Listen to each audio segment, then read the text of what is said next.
সারা দেশের ভূমি মালিকদের জন্য জরুরি নির্দেশনা জারি করেছে ভূমি মন্ত্রণালয়।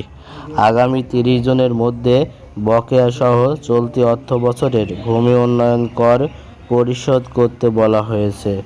একই সঙ্গে জমি সুরক্ষিত রাখতে ডিজিটাল পদ্ধতি ব্যবহারের ওপর জোর দিয়েছে সরকার। মন্ত্রণালয় থেকে পাঠানো এক বার্তায় জানানো হয়েছে, কোনো রকম ঝামেলা ছাড়াই নাগরিকরা এখন ঘরে বসেই গভর্নমেন্ট ল্যান্ড বিডি ওয়েবসাইটের মাধ্যমে অনলাইনে তাদের ভূমি উন্নয়ন কর পরিশোধ করতে পারবেন। সরকার ভূমি ব্যবস্থাপনাকে সম্পূর্ণ স্মার্ট ও স্বচ্ছ করার লক্ষ্যে ডিজিটাল পেমেন্ট সিস্টেম চালু করেছেন। ভূমি মন্ত্রণালয় জানিয়েছেন, ভূমি উন্নয়ন কর পরিশোধের নাগরিককে প্রথম নির্ধারিত পোর্টালে গিয়ে নিবন্ধন করতে হবে।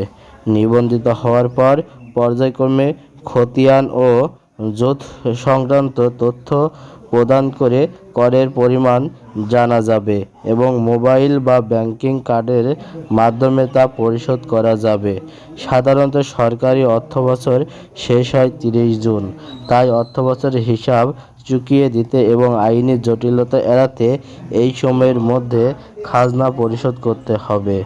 অনলাইন পদ্ধতি চালুর ফলে এখন আর ইউনিয়ন ভূমি অফিসে সরাসরি গিয়ে লাইনে দাঁড়ানোর প্রয়োজন পড়ছে না, যা সাধারণ মানুষের সময় ও অর্থ দুটি সাশ্রয় করছে। ভূমি মন্ত্রণালয় আশা করছে, এই ডিজিটাল পদ্ধতি রূপান্তরের ফলে ভূমি কর আদায়ের স্বচ্ছতা আসবে এবং মধ্যস্থভোগীদের দৌরাত্ম্য বন্ধ হবে। Mohammad Abu Saeed, AS20 TV, Dhaka.